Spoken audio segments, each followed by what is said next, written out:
Hello and welcome. I'm Kasia Kuzmicz-Kowalska. I'm the host of this podcast and it's time for another episode of Science on Trial and Error. It was supposed to run a week ago, but my PhD experiments have gotten in the way.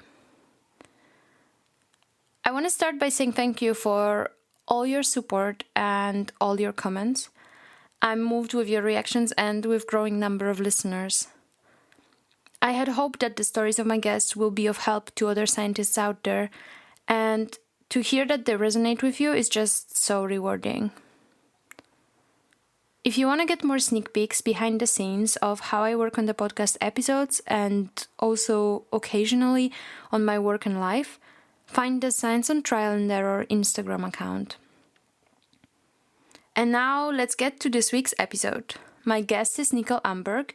She's a neuroscientist and currently a postdoc in the group of Simon Hippenmeyer at IST Austria. She's investigating the role of epigenetics in the lineage progression of the developing cortical neurons. Nicole comes from Germany, but she's lived in Vienna since the beginning of her studies. She graduated in both zoology and molecular biology at the University of Vienna, and she continued with her PhD studies at the Medical University, under the supervision of Professor Maria Sibilia. Her work there was focused on the role of inflammation on stem cells of the skin. But besides her scientific resume, Nikki doesn't cease to take on new challenges. She's engaging in mentoring and public outreach activities, as well as acting in different organizational committees.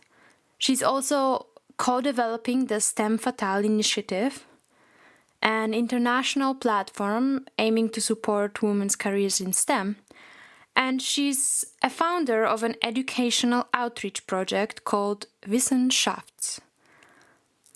It is a great inspiration to hear from a strong female scientist who is not satisfied with the status quo and who is always striving to improve the state of things and to give back to the community. I'm extremely happy that I had a chance to talk to Nicole and I can now share her story with you. Please enjoy Nicole Amberg. Hi, Nicole. Thank you for joining me on the podcast today and thank you for accepting the invitation. Hi, Kasia. It's a great pleasure and quite some honor to be interviewed by you. Thank you. Oh, honor is mine. I'm sure of that. So, how are you doing? How's everything going? I think I'm good. I can go to the lab whenever I want. I can stay in home office whenever I want. So I'm quite flexible at the moment. That helps a lot. I think it's quite a luxury situation for me. So you got your vaccination?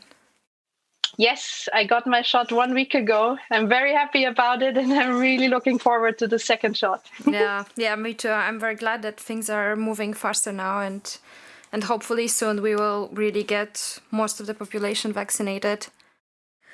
Okay, so let's get first into your more recent work. I know you are a postdoc in the lab of Simon Hippenmeyer at IST Austria, and I would be very curious to hear what you are working on over there. What's your project about? So maybe you can give us a brief overview. Sure. So I'm working on neural development, more particularly on the development of the cerebral cortex.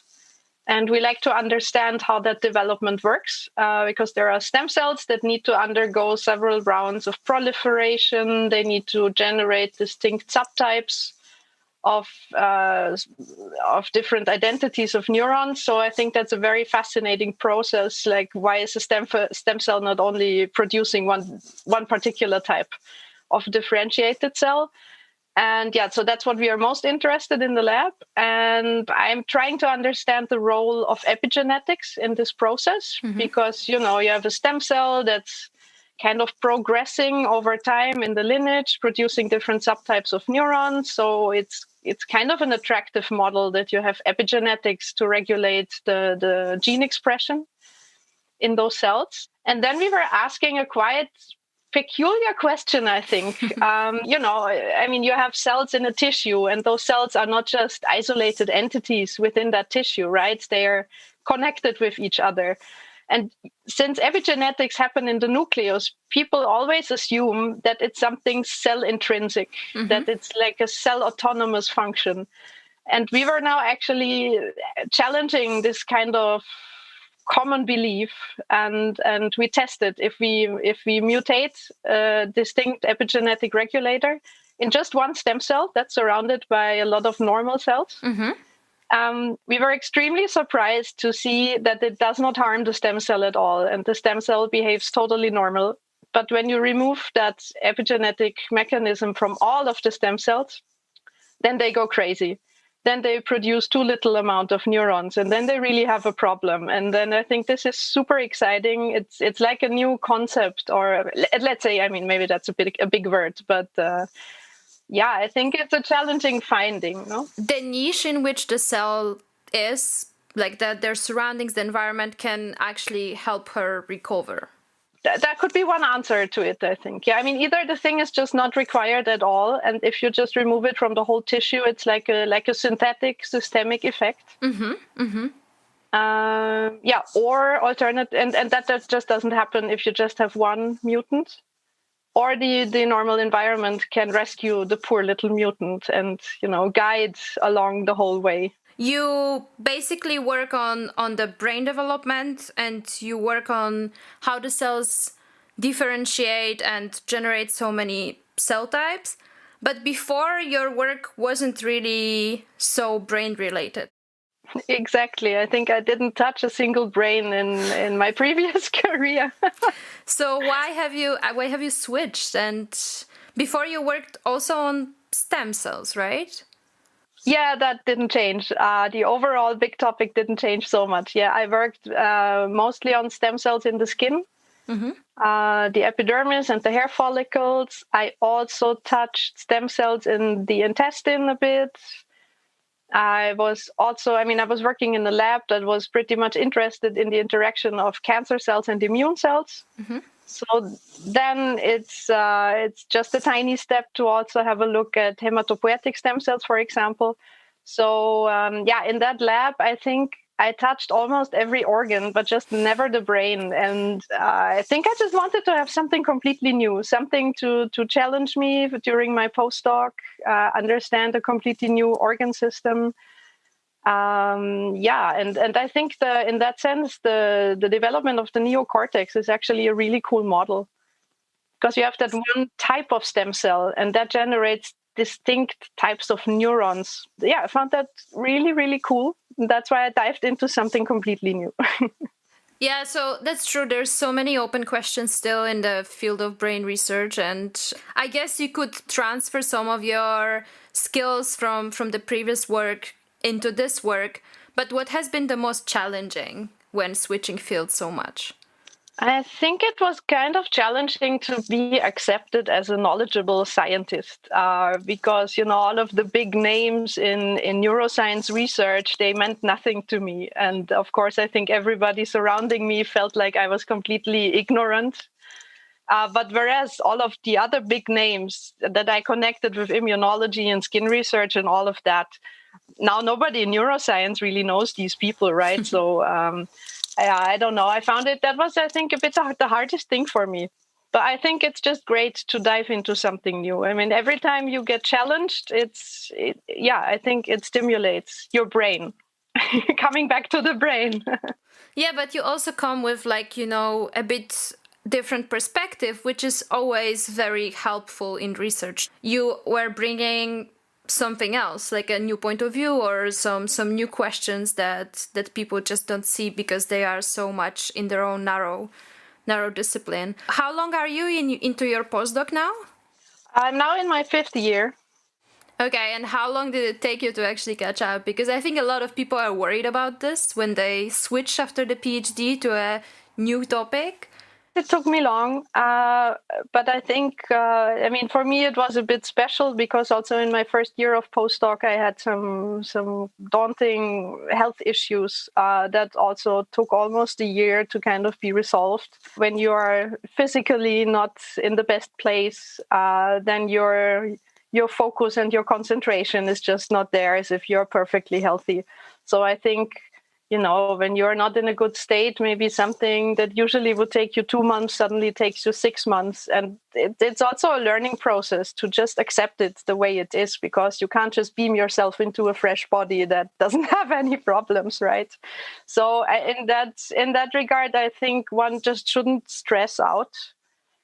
I mean, there is so much time in science that we sometimes, let's say, we waste it because we have this idea stuck in our minds and we can't let it go. And then we follow it up. We run several experiments just to prove ourselves 4 months later that this idea was just, not really worth it. Yeah. I mean, of course, you always learn something, right? Maybe that signaling pathway was just not it. So you learned that after 4 months, but still, I mean, you're in the same state as if you just gave yourself 4 months of a bit more reading times. I think the most important is that you can perform clever thinking. And for that, you shouldn't put a time frame on it.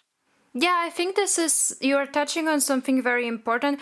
I can relate partially because I also had some health problems during my PhD, and it caused me to take quite a long break. Once I started to feel a bit better, I was struggling a lot with the thought of like, I need to come back as soon as possible versus I need to adjust to my new limitations because of my disease.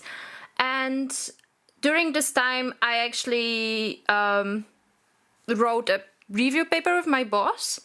And it was great because I had time to think about my project, to kind of revisit what is known. And I think in retrospect, it helped me more than if I was in the lab pushing to do the experiments and just working on this. But I think there is still a lot of pressure, both internal and external, to do everything at the same time. And it is much harder to really have time to think when you do everything at the same time. So yeah, I think it's an important piece of advice.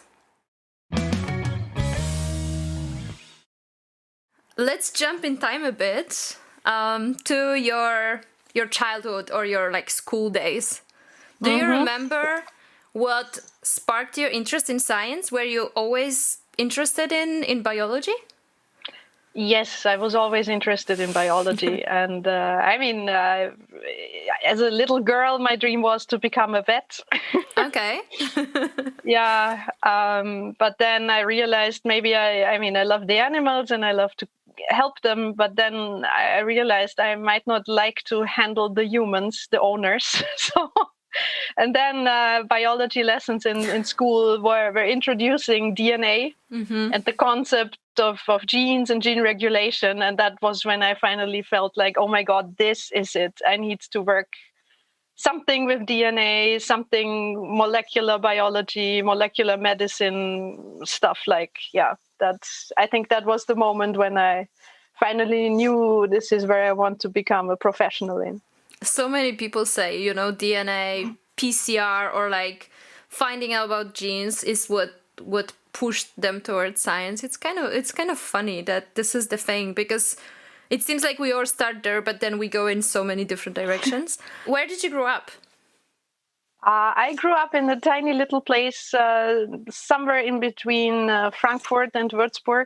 Very green, very foresty surrounding. I think it took about 1 hour to go to Frankfurt or Würzburg. So like every useful big city was just 1 hour drive away.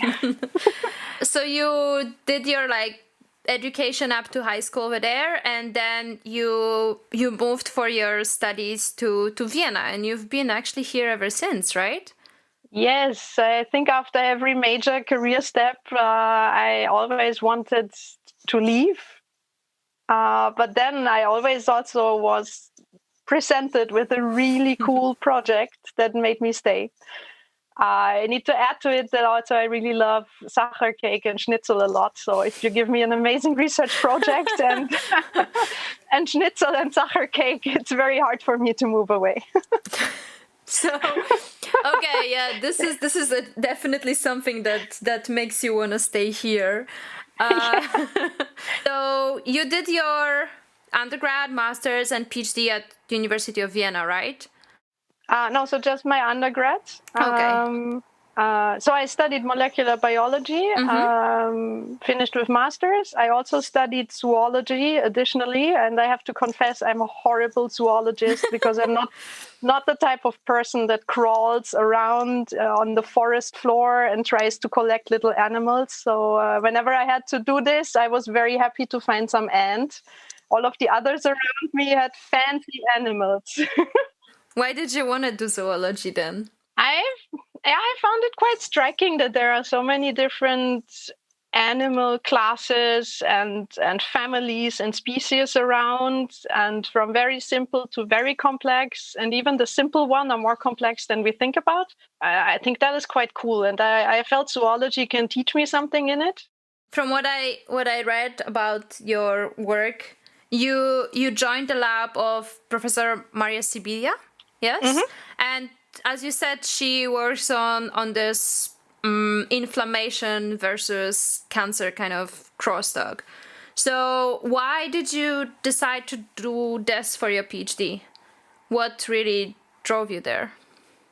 I actually never really thought so much about the immune system in all of my undergrads. And so I also took that as an opportunity and challenge. Yeah, because I think the immune system, it's very complex and complicated. It's also really like a distinct organ in our bodies, but it's just moving around and it can fight. And so it's kind of difficult to imagine it, I have to admit. So I felt, okay, if I go for several years of studying it, then I should finally be able to understand and learn something new, and hopefully also learn something new, like scientifically, to provide to the community. And yeah, but I mean, the lab of her is really fascinating because we were studying the EGF receptor in many different organs, and then we would combine it to study the interaction of these organs with the immune system, and then the immune system and tumors, and on top of all of that, then sometimes again the EGF receptor, and that was really kind of cool. So I think I got quite a glimpse on how organs and different tissue systems are connected with each other. Like we were hardly really focused on one main thing, and I think I really like that. So you had this like multi-level question going from like molecular to tissue to organ systems and interactions. I think this is cool. So were you actually collaborating a lot in the lab? Yes. We would always ask each other for help. You know, maybe somebody can do the best staining with whatever tissue, somebody can run the best qPCR, and we would always try to be efficient, learn from each other, or just help each other out. We would also collaborate with many other groups. I think she was never afraid to just go and ask a lab that had more experience.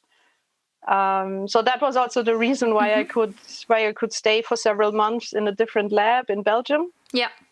Which was also really an amazing experience because that lab had more than 40 people. Oh wow. And yeah, it was really cool to see how to manage such a lab, how to keep the group as a group together, although obviously you need to organize in subgroups. Yes.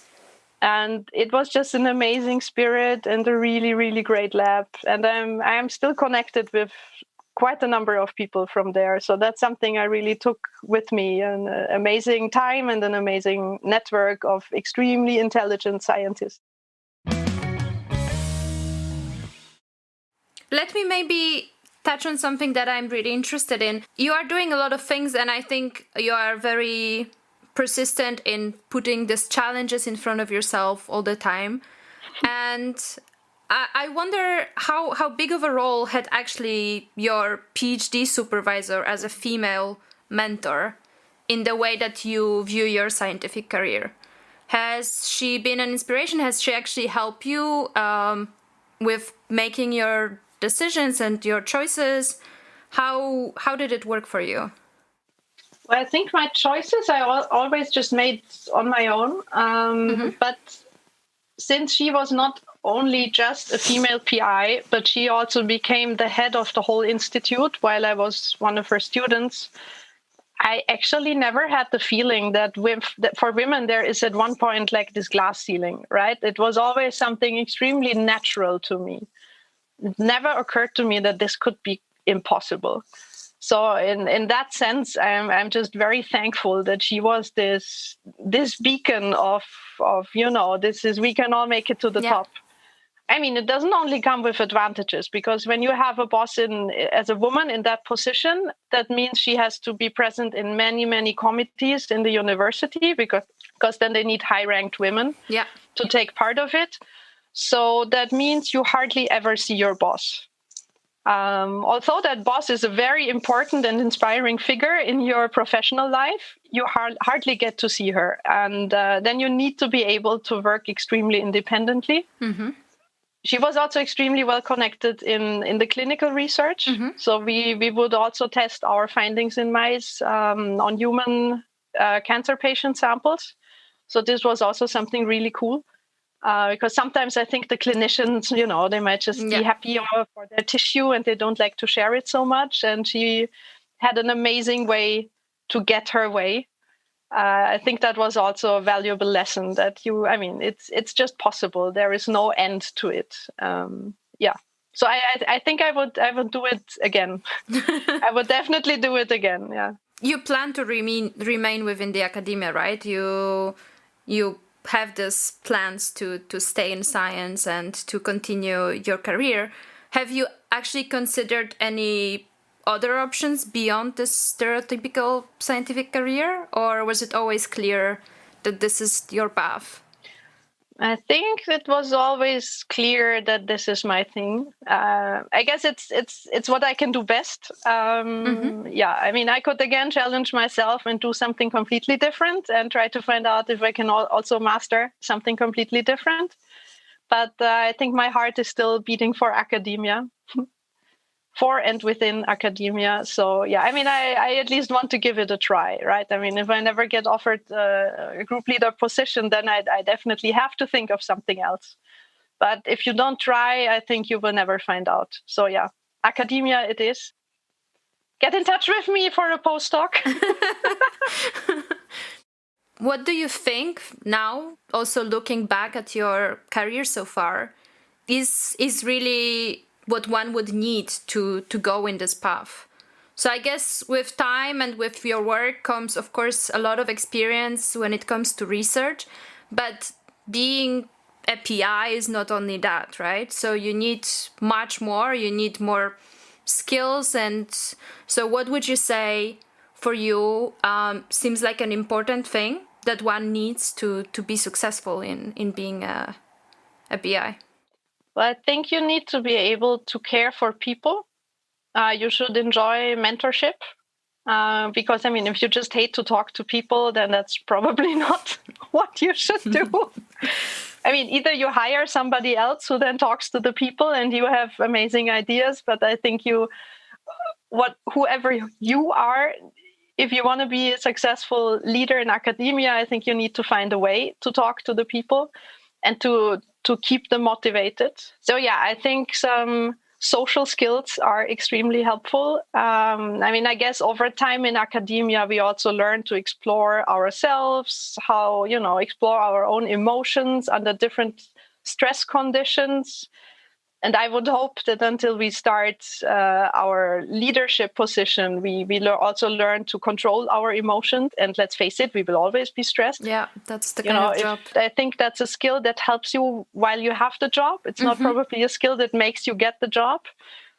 To get the job, I think if you think of little boxes that you want to tick on your CV so that it looks nice and shiny, maybe start to think of activities that are also beneficial for the community, like organizing conferences, internal lecture series. Maybe you want to understand a bit better how an institute or an organization works. Then you could also join, let's say, the grad school association or the postdoc association. You have a little bit of responsibility to communicate to the big group that you're representing, but then you also are a bit involved in what's happening in the institute. Yeah, I think it's very important to also know the people in administration. Because, if at one point you get your leadership position, then you need to talk a lot to the administration, right? Because they provide you the framework. Sure. Then they are your go-to people. So I think it already helps a lot in your PhD and your postdoc if you learn who's responsible for what. Because I think while our life works very well every day, it's because there are a lot of amazing people in admin that make that happen. Definitely. It just, doesn't happen out of nothing. I think science outreach and science communication is always great. I think we all have a big spark of fascination and interest in what we do. I mean, it's also catchy what we do, right? I think people are kind of naturally interested in these things. And especially kids, they also have a lot of imagination. So if you can contribute in science outreach activities, it's some way to contribute to the society and the community. What you're saying is really important, and it's something that I really want to discuss a bit more. We usually have the part of this podcast where I ask my guests about the room for improvement in science. And one thing that is clear to me is that you not only see these problems, but you actually take on the challenges to try to work on them. And I think it would be good if we could talk a bit about your amazing initiatives. I would like to discuss both the STEM Fatale and the Wissenschaft. We just talked about the kids, so maybe let's go into the Wissenschaft, which I think is more directed at the kids, but of course it can serve as an educating channel for everyone who is really not a scientist. So the name is German, Wissenschafts. I tried to get the idea what it means. It's like knowledge makes it, or how would you translate it into English? Yeah, I think that's a very good translation. Yeah, I mean, I think the name only works in German, and it's a word play with, the German word for science is Wissenschaft. And then we felt like, okay, but then also Wissenschaft, yeah. So for now it's in German, as we said. And for now you released like a part 1, I guess, of the whole channel, which is focused on cells, viruses, and vaccinations, which is very timely and very hot topic considering the situation that we are in. Yeah, I would like to ask you, how did you come up with this idea, and how did you work it into life? Yeah, I was quite frustrated from all of these false news out there that the mRNA from the vaccine is going to integrate into your genome and then you will turn into a giant virus, and, kind of, for a scientist, quite of entertaining stories that were around. And then I had a lot of friends, obviously, who are not scientists, and they asked me a lot of questions. Is this really safe? How does it work? Is my genome really not altered? Will I become infertile? All of these crazy stories. And so I started to talk to my friends individually. I realized, whoa, I spent a full hour with every single person explaining the same thing. That should be more efficient. Then after speaking to several other people, we felt that in this regard, maybe the public needs a little bit more education, because, for us as a scientist, we can add the little puzzle pieces together with the mRNA, and it's just the transient expression and all of these things. But if I imagine I'm not a scientist, I would find this too complex. And so then after talking to a number of people in Lab Building East, we actually realized we all have the same thing in mind. But none of us wanted to start it all by our own, because that would be too much work. And so we just gathered together and we were like, okay, and now let's just do it. Yeah. We were a bit afraid that then if those anti-vaxxers would see the videos, they would say, oh no, they are paid by the pharma. Oh no, they are paid by the government. So we stepped back from taking too many explicit recommendations, or at least we don't give any, I think. We just say vaccination is great. But we don't say, please go next week and get your shot. We also don't state any company names. We tried to be kind of neutral with it. I watched it, and of course my German still lacks quite a bit. But I think the medium that you used is very nice, because you use the the graphics, right? The graphics that Laura prepared. Yeah, exactly. No, I mean, I love the animation. So Laura must have been drawing day and night. I mean, my favorite is the rainbow killer cell at the end of episode 3. I really love it. And the iconic ribosome, as I like to call it. No, it's really fantastic. I mean, the whole team, I think we all completely underestimated the time and effort it takes. Yeah, this is how it works. I think even now with me doing the podcast, I realized that, you know, I need to find a guest, prepare for the interview, and then record it, montage it, and then the final effect is just, you know, a short piece of what went into it. If you didn't have the spark in you, the push for just doing this, you'd probably drop this. But as you said, you are planning to do some more stuff. So what will you focus on now? What is the next project of the Wissenschaft? Yeah, so we were selected for a social incubator that is pushing social innovation and educational innovation, also in a sense to provide kind of more equality in the chances to get good education. We are now in the challenge. They provide us with a lot of workshops to learn all the essentials to create a real startup and to at least have a product at the end that could be sold, that could be used. I mean, this is extremely useful. And also the questions that they ask you there to develop your idea, this is actually extremely useful for a scientist because it's about what is the problem? Who has the problem? Who wants to solve the problem? Is your solution really helping to solve the problem, or is it just a random solution that nobody needs? If you would overlay that on your scientific questions and your behavior in the lab, I think you could be way more efficient sometimes. So in that regard, I really liked it.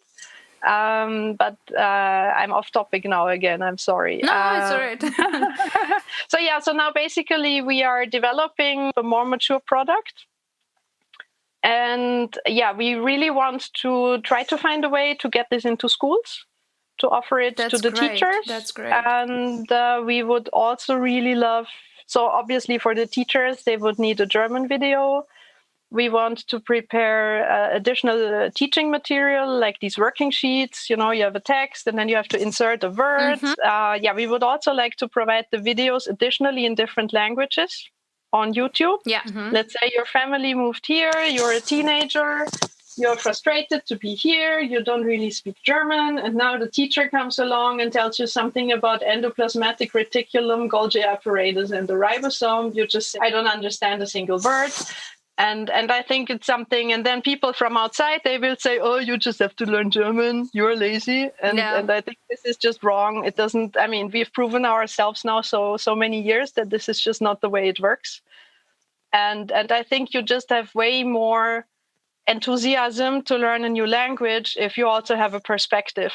But for a perspective, you need some kind of content. And I think if we could help the kids here to at least watch the videos maybe in the bus or at home in, let's say, Turkish. Yeah. And they might say, oh my God, a ribosome is actually a really cool thing. It looks very weird, but it does essential stuff. And, you know, maybe then they find, then they watch the same video as the German kids do, but in different languages. But the animation is the same. So then maybe they also get something they can share with their German friends. To get the dialogue going and to also make them feel like they belong a bit more. Every country in Europe has you know, immigrants coming, and because learning in not your mother language is hard, right? We all know this when we switch at some point in our life, especially in our work in science. But imagine being a kid and, you know, going through these challenges. And I think this is very cool that you actually have this already in mind, that you keep this somewhere to kind of empower this curiosity in them and like to make science a bit more relevant in like their everyday life. This is really cool. Yeah, I hope it's going to work because it really sounds like a very big thing. But, you know, if we just reach 2 more kids with it that then have a perspective. I would also think it would be awesome if they, you know, if we also make a little movie about the particular scientist that talks to them in Turkish, I think it also gives you a broader perspective on what you can do in life. I mean, my current supervisor, Simon, had said a very wise thing several years ago. He said, we are very privileged to work in science because we are mostly accepted wherever we go. Yeah. At least within the scientific community. Yes. This environment is very, yeah, exactly. It's very open-minded. Yeah, I think that's one thing. And the other thing is, like, I don't know about you growing up, but it's not always clear to kids that science is a career. You said you wanted to be a vet and you were interested in science. I have friends here who just say, well, you know, I liked science, but I didn't really think that I can do it as a job. This could be my way to traveling. This could be my way to, you know, going into places. And I think it's good to have the science communicators kind of showing science as a cool career option and a great path to, you know, to develop and to grow. And I will keep my fingers crossed for the whole initiative, and I will keep following on that to see how things go. But you are not only doing this, you are also doing the other project, which, well, is equally important and it's equally timely, which is the STEM Fatale initiative, right? Can you maybe tell me, where did this idea come from?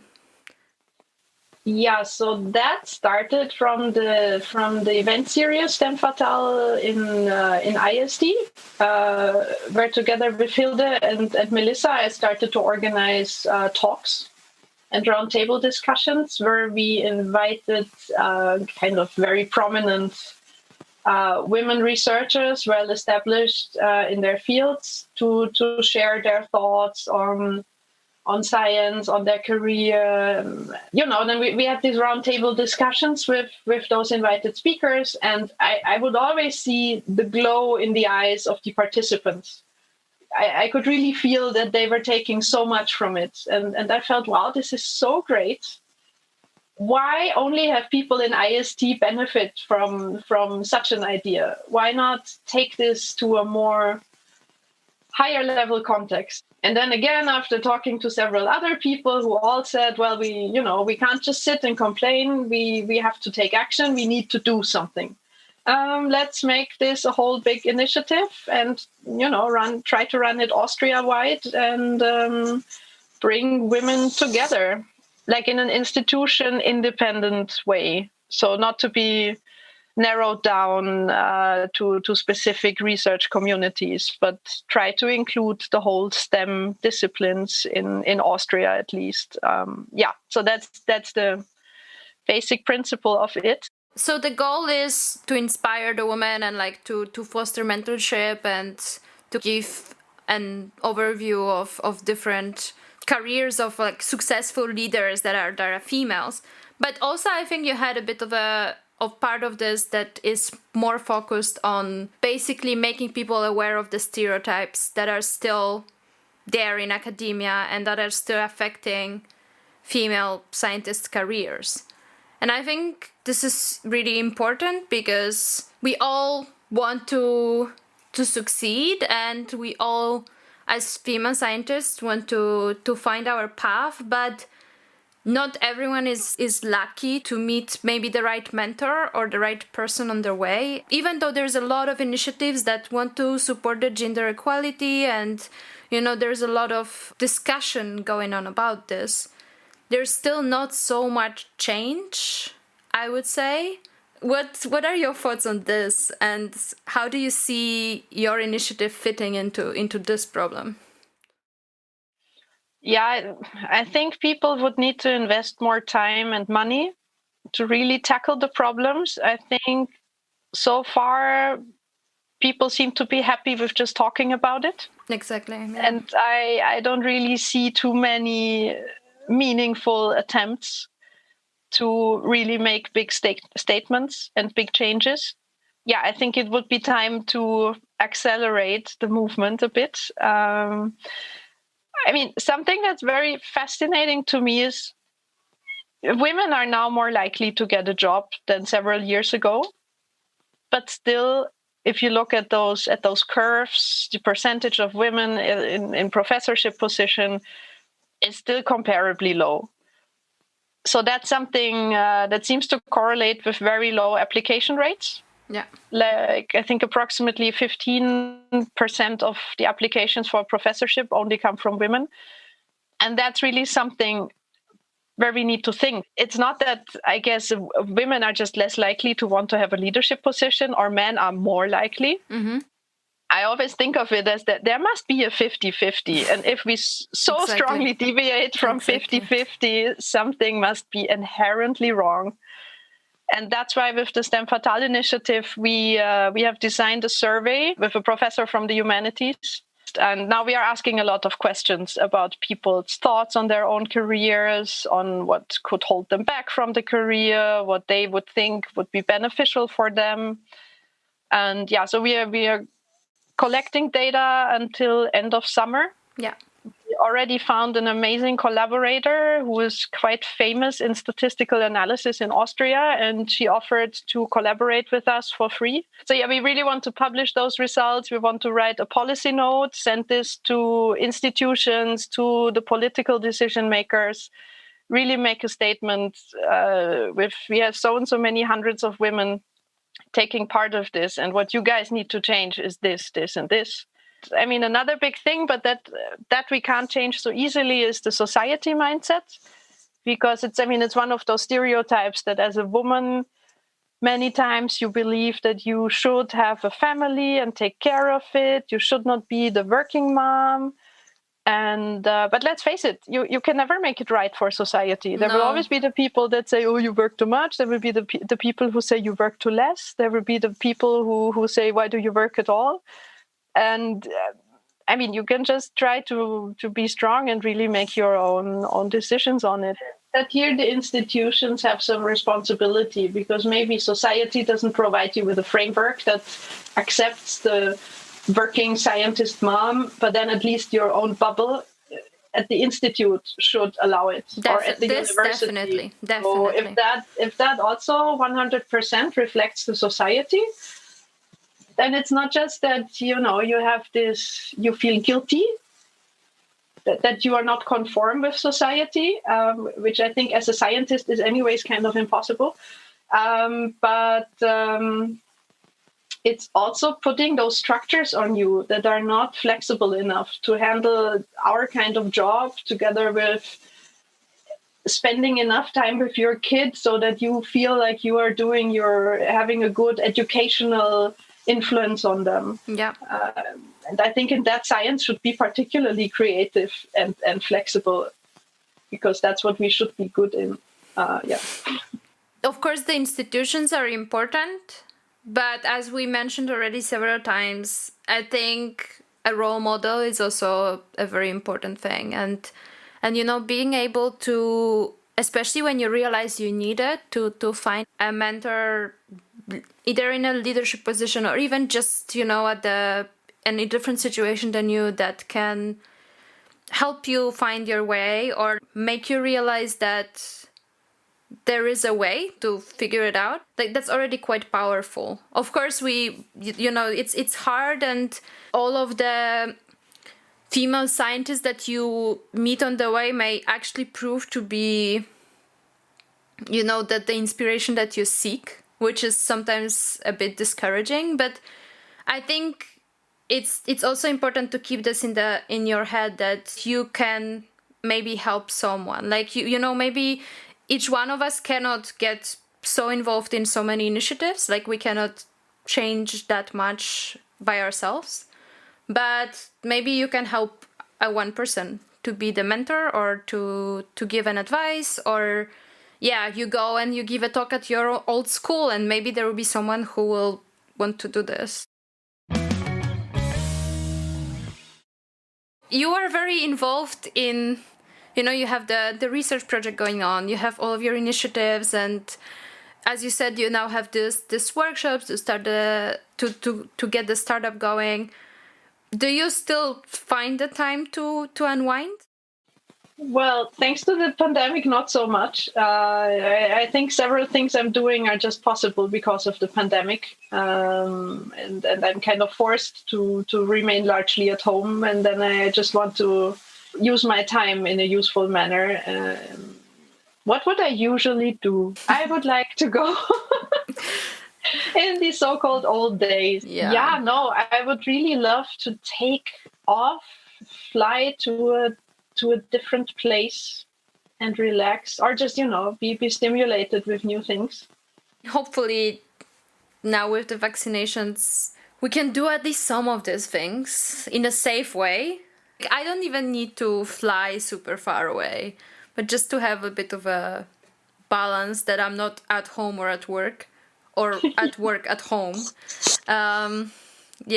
This would be good. I can understand that. Let's get to the fun part of the interview, which I'm always very curious. Let me hear a bit about what do you consider cool science, and not only like within your field, but maybe there's something that you find very interesting and you've read about it recently, or you are very interested in it, even though it's not really your domain. What would it be? I was quite fascinated by the recent publications from the Klevers lab on different kinds of organoids. For example, now they had tear gland organoids that would also really cry and produce tears. And I found that quite amazing, I have to say. And it's going to be beneficial for patients. Mm-hmm. In that regard, I think the Klevers lab did really amazing pioneering work on bringing many different organoids to life. I think there should be organoids now for dozens of tissues and cell types. That's really amazing. And also to bring it to a level that you can use it for patients' relevant research. It's also amazing how much the Netherlands invested in that regard. So that's something that really fascinates me. However, I never really found my way into the organoid working world. But I love to read those papers.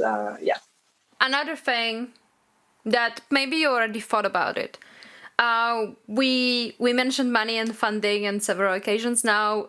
If you had unlimited funding for your work, what is it? What is the experiment that you would like to do? What is some technique that you would like to try that you are really mostly limited, either by money or by not being in a place that can do this thing? What is the dream experiment of yours?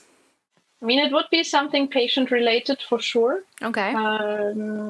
Because since I had this background from the medical university, we were much closer on thinking at least our research is relevant for somebody more directly. Now being in neuroscience, it would be amazing perform experiments that could that could lead to treatments for brain cancer patients, especially those childhood cancers that are, I don't know, after diagnosis, maybe have 1 year life expectancy. So it's really very, very stressful and sad diagnosis. And I would love to find a cure for that. How exactly, I still need to work on. So exactly, this is, I think, something we didn't discuss, that your work, even though you are focusing on development of the brain, this is actually very relevant, not only to like fetal development, but also to certain, first of all, developmental disorders that can also, affect the child after it's being born, and there's also translation of the development of the brain development into cancer, especially the childhood cancer. Mm-hmm.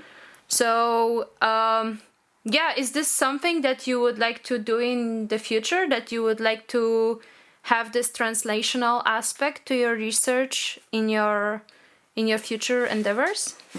Yes, that's actually in my research statement for my group leader applications. Exactly. Wow.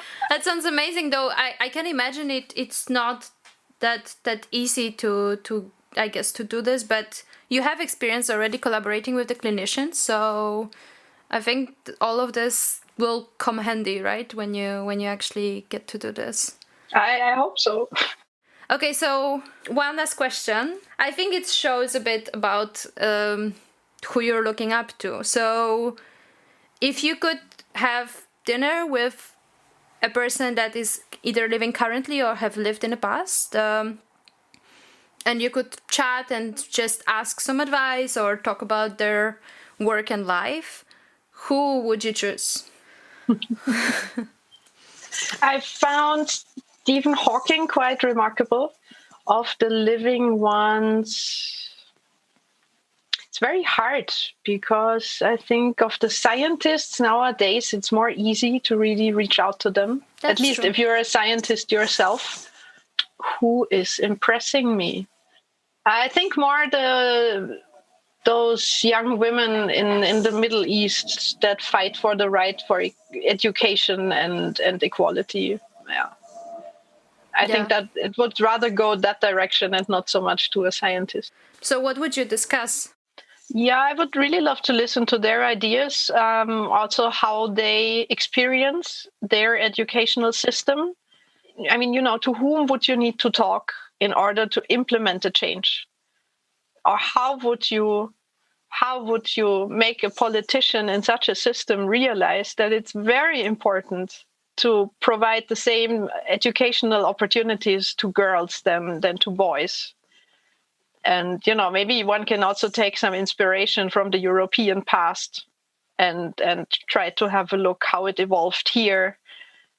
Because I think we probably don't need to reinvent the wheel all over again. Sometimes we could maybe just learn from history and, at least provide our knowledge that we take from those experiences. Yeah.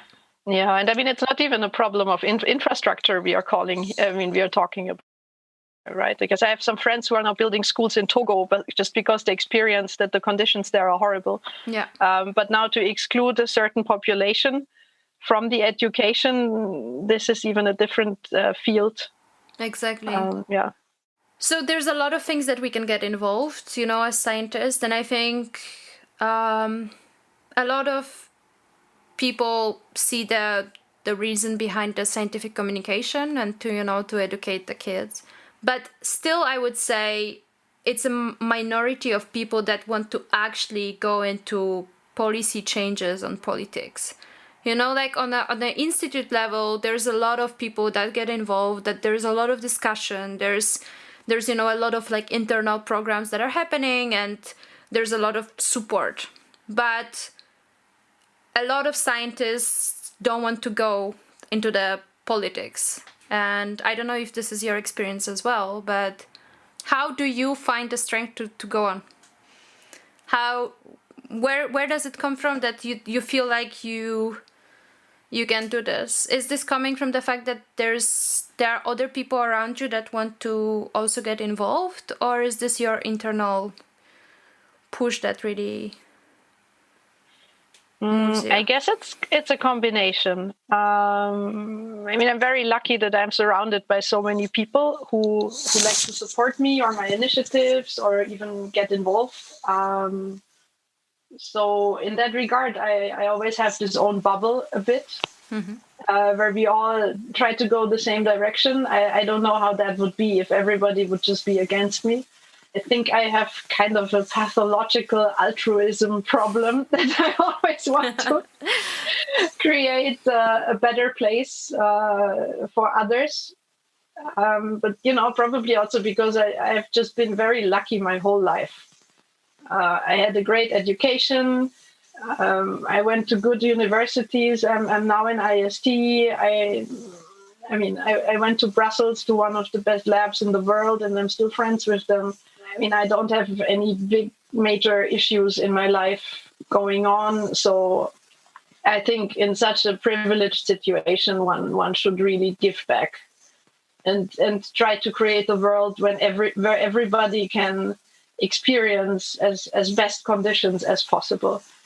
Of course, I had my health issues, and that was a very, very much a downtime in my life. But then also from that, you learn something. No, you learn that you hang in there. You don't just give up. If I imagine to be a kid and I find myself in a hopeless situation with zero education or not speaking some language or whatever it may be, I think it's our responsibility as a society to create a place where kids can have perspectives and where they can thrive and be as successful as they want. But I think we should not take the decision from them. And that's something that happens so many times on this planet, that this decision is not on the individual. It's made by the society system.